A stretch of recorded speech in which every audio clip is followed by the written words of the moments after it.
पिंजरा पिंजरा रे.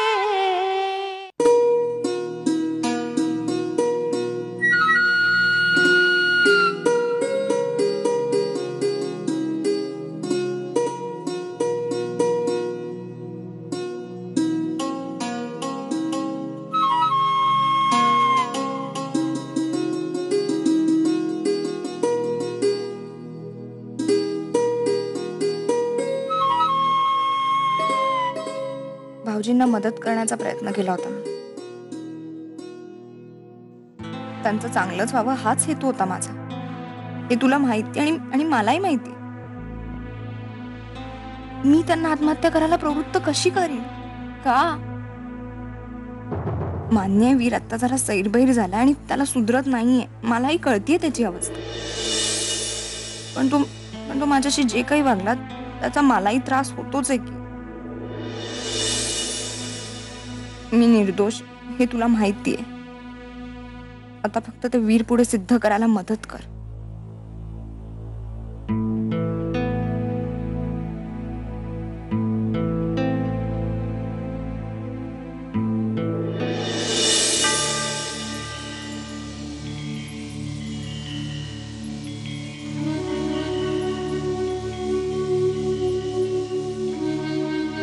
आई काय झालं?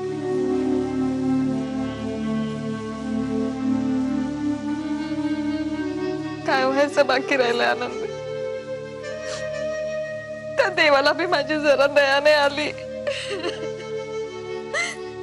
तरणा ताठा पोरगा माझा वडून नेला. त्याच्याऐवजी मलाच न्यायला हवं होतं ग. आई आई असं काय बोलताय तुम्ही? आम्ही आहोत ना तुमच्यासाठी. हे तुला समजतंय आनंद आहे, पण जो गेला त्याच्या सख्या बापाला नाही समजत. ईर हाय म्हणून आपलं घर नीट चाल, नाही तर समजा इस्कोट झाला असता. बघ 1 महिनाने झाला गरजेला जाऊ. आणि ते चंचलाच्या पैशापायी तिच्या तालावर नाचा निघाले. काय वाटत असेल माझ्या पोराच्या जीवाला? आई असं हातपाय काढून कसं चालेल? आपल्या सगळ्यांना धीरानं वागायला नको आहे का? हकना गेला ग माझा पोरगा.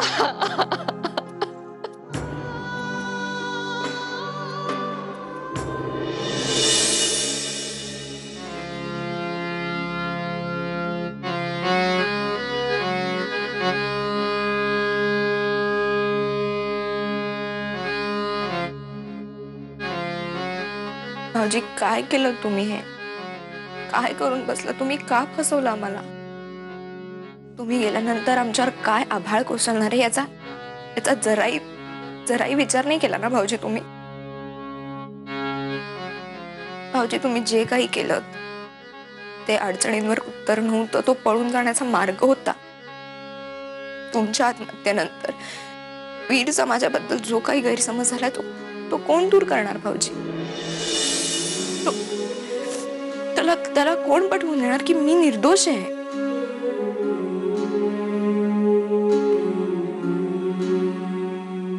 भाऊजी मी निर्दोष आहे ना? मी काही नाही केलं. मी पटतं ना भाऊजी तुम्हाला? मी काय नाही केलं. अहो किती काळजी घ्यायचा तुम्ही माझी. कुठे ठेवू कुठे नाही असं व्हायचं तुम्हाला. भाऊजी पण तुम्ही गेल्यानंतरच आमच्या संबंधामध्ये ताण आलाय की नाही, तो कोण दूर करणार भाऊजी? तुम्ही घेतलेल्या निर्णयाला मी कारण नाहीये. मी कसं पटवून देऊ वीरला? कसं पटवून देऊ मी?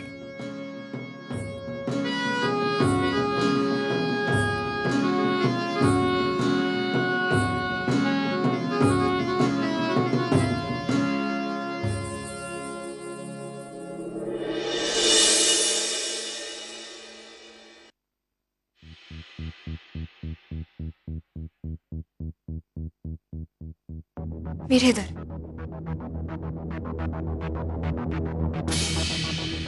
वीर, मी तुझ्यासाठी चहा आणलाय. नकोय मला चहा. अरे तुला आवडतो तसा केलाय, आलं घालून एकदा एकदा घे ना. तुला एकदा सांगितलेलं कळत नाही का आनंदी? आनंदी, मागे गजाबद्दल पण मी तुला हेच सांगितलं. तेव्हाही तू माझं ऐकलं नाहीस, तेव्हाही चूक केलीस आणि आता पुन्हा तेच. मला वाटलं होतं तुझ्या चुकांमधनं काहीतरी शिकशील तू आनंदी, पण नाही. अरे कसं सहन करायचं माणसाने हे सगळं? वीर, पण तुला एवढं रागवायला काय झालं? तू कशाचा संबंध कशाशी सोडतोयस वीर? हे बघ, भाऊजी गेल्याचं दुःख जेवढं तुला झालंय तेवढं मलाही झालंय. पण वीर, भाऊजींचा आणि याचा काय संबंध होता? संबंध तुझ्या मूर्खपणाशी आनंदी. आनंदी, तू गजाशी जे वागलीस ना त्यासाठी मी तुला कधीच माफ करणार नाही, एवढं लक्षात ठेव. वीर, तू माझ्या बोलण्याचा चुकीचा अर्थ लावतोय. हे बघ, तुला जसं वाटतं तसं खरंच नाहीये. मी काहीच केलेलं नाहीये. तू जरा समजून घे ना मला.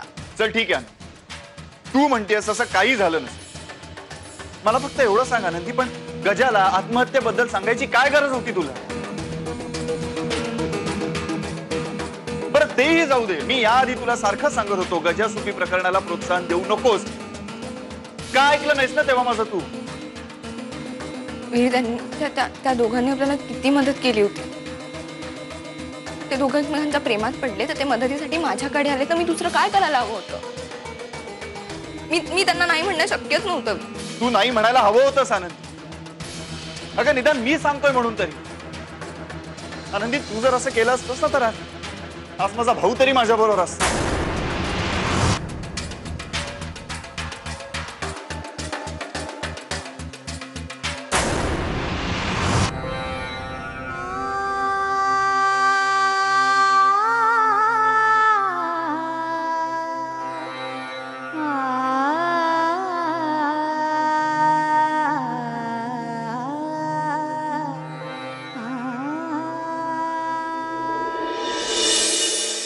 आता सगळं कसं माझ्या मनाप्रमाणे होऊ लागलं. आता राहिली फक्त चंचला. चंचलाला घराबाहेर काढणं इतकं कठीण नाहीये. आणि झाल्या प्रकारामुळे आनंदीला वीर कधीच माफ करणार नाही. त्यामुळे आता मी त्याच्या मनावर फुंकर घालेन आणि त्याला समजून घेईन. आणि मग आपोआपच त्याच्या मनाचा आणि नंतर त्याचा कब्जा करीन.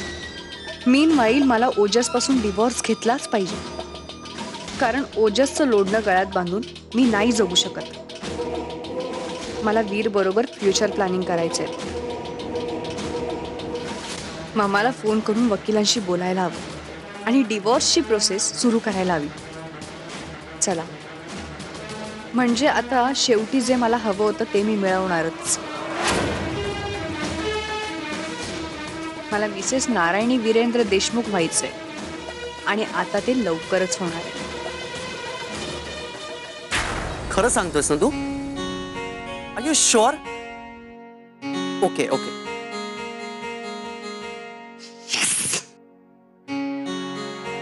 गोरख दादा, गोरख दादा. अरे हो हो हो, दमानं काय झालंय? काय घाबरू नका, कुठलीही वाईट बातमी नाहीये. गोरख दादा, आज मी पहिल्यांदा शेलारांचा जावई असल्यासारखं काम करणार आहे. काय झालंय काय नक्की? गोरख दादा, आमच्या म्युझिकच्या बँडला एक मोठं कॉन्ट्रॅक्ट मिळालंय. अख्खा युरोप दौरा आहे दादा. 40 शोज आहेत. क्या बात है ओजस, क्या बात है. अभिनंदन अभिनंदन अभिनंदन. मनासारखं काम मिळालं. हा, आता खूप मोठा हो. अरे पहिला इकडनं बाहेर निघ. शेलारांचा जावई आहे गोरख दादा. असा कसा जाईन बायकोला घेतल्याशिवाय?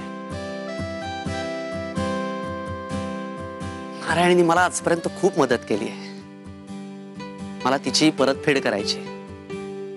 मी त्यांना सांगून ठेवलंय माझी बायकोही येणार आहे, तिचंही तिकीट आलंय. अरे वा. हे बघ, मी आता देशमुख वाड्यावर चाललोय. तुला पाहिजे तर तू पण चल माझ्या बरोबर. हा, मी चाललोच होतो तिकडे. तुम्ही असलात तर मलाही जरा आधार होईल. ओजस, एक सांगू, खरंच खूप आनंद झाला. खूप महत्वाचा क्षण आहे हा तुझ्या आयुष्यात. तुझ्या आयुष्याला कलाटणी मिळाली ना, असं समज. अरे कोणाचं तरी घर जावे बनून राहण्यापेक्षा बाहेर जा, नाव प्रसिद्धी पैसा खूप कमाव, खूप मोठा हो. गोरख दादा, या सगळ्यात मला तुमचेही आभार मानायचे आहेत. कारण जेव्हा बाकी कुणीही नव्हतं ना, तेव्हा तुम्ही माझ्या पाठीशी होतात. मी तुझ्या पाठीशी नव्हतो, तुझ्यातल्या कलाकाराच्या मागे मी उभा होतो. तुमच्या कलाकारांचं ना जगच काहीतरी वेगळं असतं रे. आधी काम नाही तुमच्याकडे म्हणून बेकार बेकार म्हणून लोक चिडवतात, डिवसतात तुम्हाला. पण तुम्ही जेव्हा काम मिळवता, खूप नाव प्रसिद्धी पैसे मिळवून मोठे होता, तेव्हा तेच लोक सया मागायला तुमच्या मागे फिरतात. गंमत आहे सगळी. चला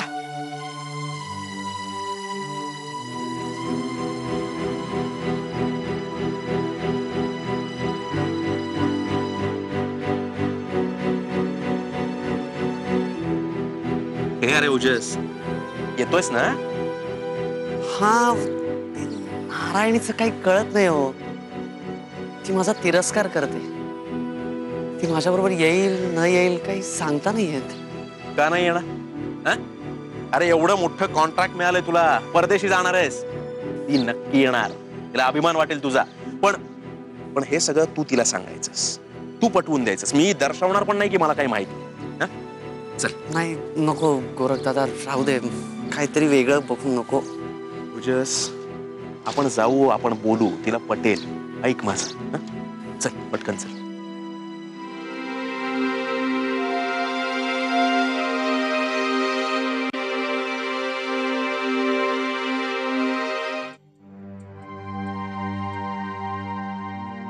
चंचला, चहा. अगं नारायणी, तू माझी किती काळजी घेतेस ग.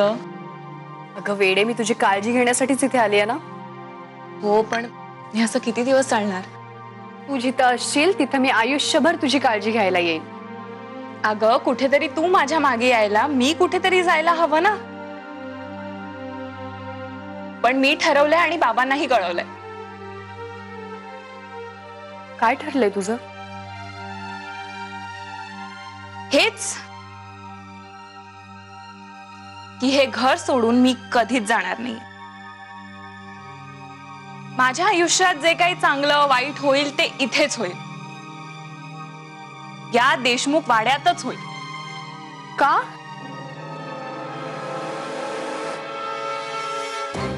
का म्हणजे तुला आवडलं नाही का?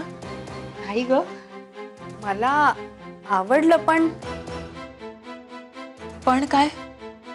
अगं म्हणजे बघ ना, तुझा नवरा नसून सुद्धा तुला या घरात राहायचंय, आणि माझा नवरा असून सुद्धा मला तो त्या घरात नकोय. घरात नकोय म्हणजे? मला ओजसशी डिवोर्स हवाय. अगं डिवोर्सच घ्यायचा होता तर मग लग्न कशाला केलंस तू? मी लग्न नाही केलं ग, जबरदस्ती लग्न लावलंय माझं. कोणी? अजून कोण असणार? म्हणजे गोरख काका? हो, ज्याने तुझ्या आयुष्यात नाक खूप असलं ना, त्यानेच माझ्या आयुष्याची राख रांगोळी केली. तमासगिरणीशी लग्न करून स्वतःचा संसार सांभाळता आला नाही आणि दुसऱ्यांच्या संसारात नाक खूप असतोय. मला पण ना भयंकर राग येतो हा त्याचा. खरं सांगू, मी ना त्याचं काही ऐकतच नाही. त्याच्या नाकावरती टिचून मी इथेच राहणार, या घरातच राहणार आहे मी. अगं पण तू आयुष्यभर एकटीच राहणार आहेस? कोण म्हणतं की मी एकटी आहे म्हणून? माझा वीर आहे ना, जोपर्यंत तो माझ्या पाठीशी उभा आहे तोपर्यंत मला कोणाचीच भीती वाटणार नाही.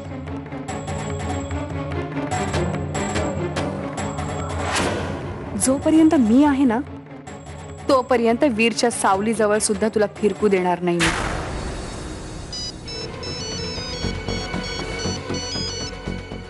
हा मामा बोल. मी तुला थोड्या वेळाने फोन करू का जरा? काय ग, काय झालं? अगं काही नाही, मम्माचा फोन होता. मी जरा जाऊन येऊ का? अगं विचारतेस काय, जा ना.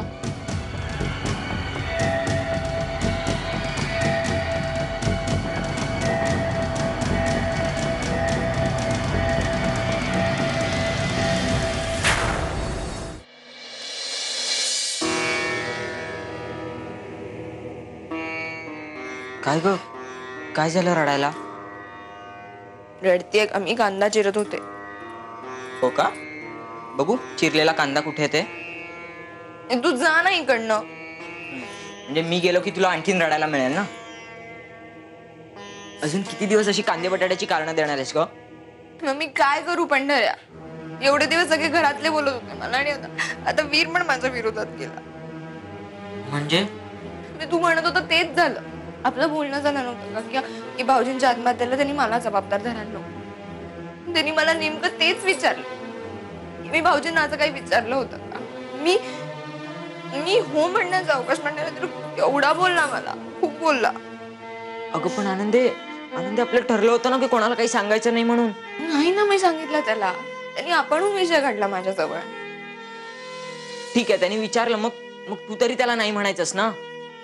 हा, मी कशी खोटं बोलणार वीरशी? ठीक आहे पण वीर दादाला हे सगळं कसं काय कळलं? कारण बघ ना तू या सगळ्याबद्दल फक्त माझ्याशीच बोलली होतीस. हे कोणी आपलं बोलणं ऐकलं तर नसेल ना? नाही कोणी ऐकलं नसणार. हे बघ ना म्हणजे तात्या किंवा ललिता काकूंनी ऐकलं असतं तर त्यांनी सरळ येऊन तुलाच विचारलं असतं ना. आणि चंचलाने ऐकलं असतं तर तिने सुद्धा हेच केलं असतं. मग कोणी ऐकलं असेल? वीरनीच ऐकलं. नाही वीर दादाने ऐकलं असतं तर त्याने तुलाच विचारलं असतं. त्यांनी या सगळ्याची वाट कशाला बघितली असती? त्याने नसेल ऐकलं.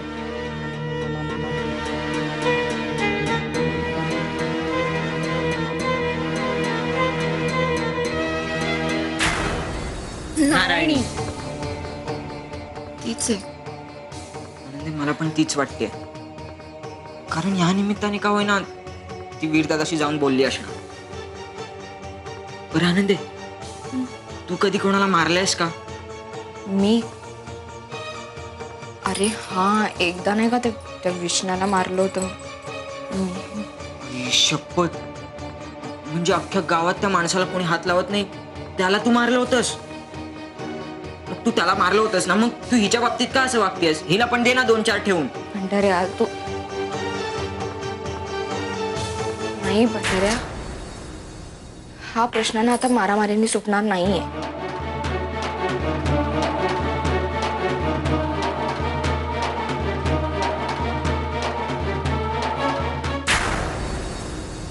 पिंजरा